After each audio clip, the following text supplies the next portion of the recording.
नमस्कार दोस्तों, PPS knowledge में आपका बहुत बहुत स्वागत है। युधिष्ठिर की स्वर्ग यात्रा। आज हम बात करने जा रहे हैं कि युधिष्ठिर ने अपनी स्वर्ग यात्रा में कौन कौन सी कठिनाई का सामना किया अपने भाइयों के साथ द्रौपदी को लेकर। तो इसमें जब युद्ध की समाप्ति हुई, उसमें कौरवों को पराजय का सामना देखना पड़ा और पांडवों को जय का। तो युद्ध समाप्ति के पश्चात उन्हें हस्तिनापुर मिला, जहाँ वे 36 वर्षों तक राज किए। राज करने के पश्चात वहाँ पर कुछ ऐसी अनहोनी घटनाएं घटित होने लगी जिसकी वह कभी कल्पना भी नहीं किए थे कि ऐसी घटना भी घट सकती है। इसमें सबसे पहले गांधारी द्वारा प्राप्त श्राप और विष्णु द्वारा शाम को प्राप्त श्राप से यादवों ने आपस में ही मार काट करके मर गए। उसके पश्चात बलदेव ने भी समाधि ले ली। उसके पश्चात श्री कृष्ण भगवान विश्राम कर रहे थे। वहाँ पे एक शिकारी ने उनको तीर मार दिया, जिसकी वजह से वह वहाँ से भी अपना शरीर त्याग दिए और अपने लोक को चले गए। इसकी सूचना पाकर पांडव भी अपनी स्वर्ग की यात्रा करने को तैयार हो गए कि अब हम स्वर्ग की यात्रा करेंगे। तो दर्शकों, उनके इस मार्ग में कौन कौन सी कठिनाई आई, क्या क्या सामना करना पड़ा, ये सब हम इस वीडियो में बात करने जा रहे हैं। तो स्वर्ग की यात्रा करने के पूर्व उसके लिए युधिष्ठिर को कार्यभार की देखरेख करने के लिए राजकाज करने के लिए रख रखा था और अभिमन्यु के पुत्र राजा परीक्षित के रूप में सिंहासन पर बैठा दिया उन राजकाज को देखने के लिए। इस प्रकार से राजकाज सब कुछ देख करके स्वर्ग के लिए निकल पड़े। स्वर्ग पे निकलने के पहले उन्हें कई कठिनाइयों का सामना करना पड़ा। वो आगे बढ़ते गए।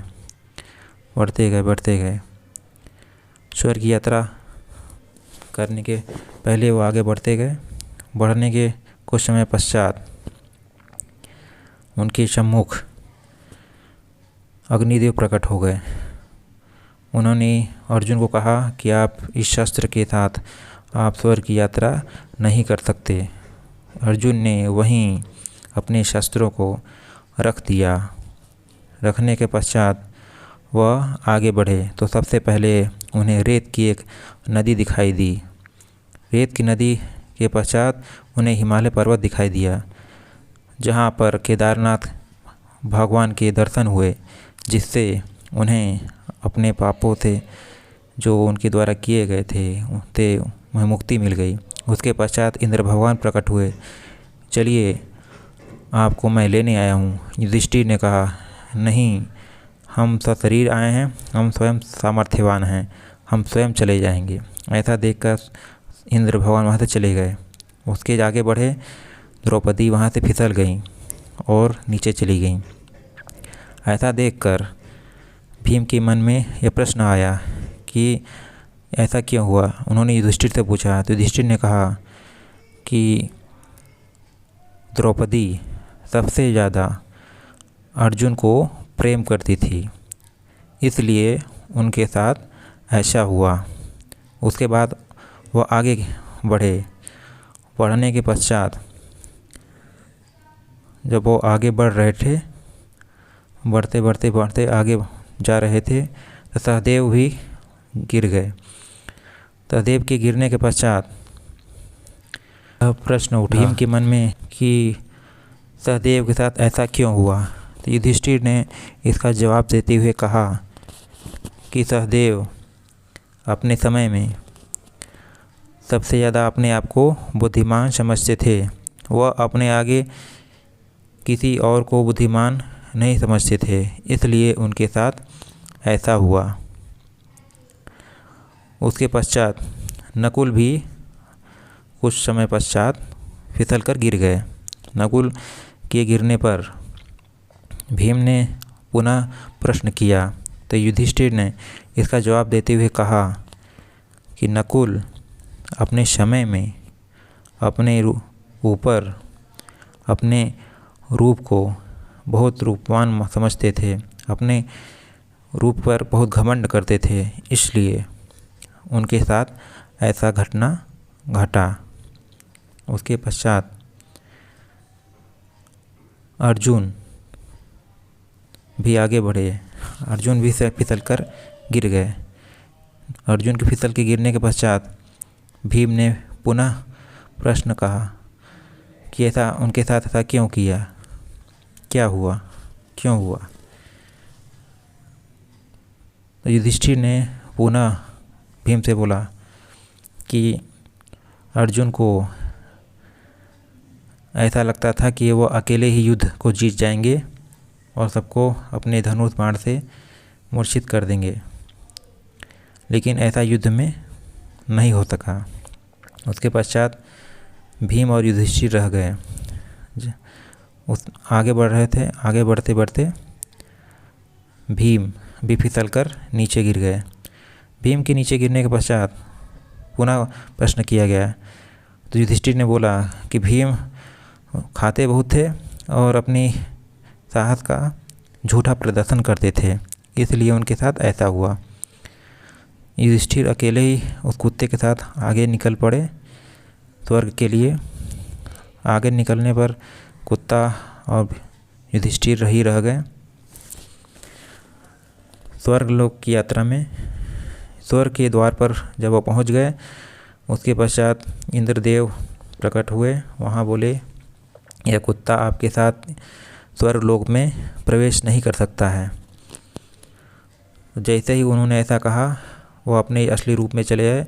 यमराज ही वह कुत्ता बन के टहल रहे थे। वह उनकी परीक्षा ले रहे थे कि वो सत्य निष्ठावान है कि नहीं। उन्होंने देख लिया। उसके पश्चात युधिष्ठिर अपने भाइयों को स्वर्ग में पहुँचने के पश्चात ढूंढने लगे कि मेरे भाई जहाँ हैं वहाँ मुझे लेके चलिए, मुझे ऐसा दुख नहीं चाहिए जहाँ मेरे भाई नहीं हैं।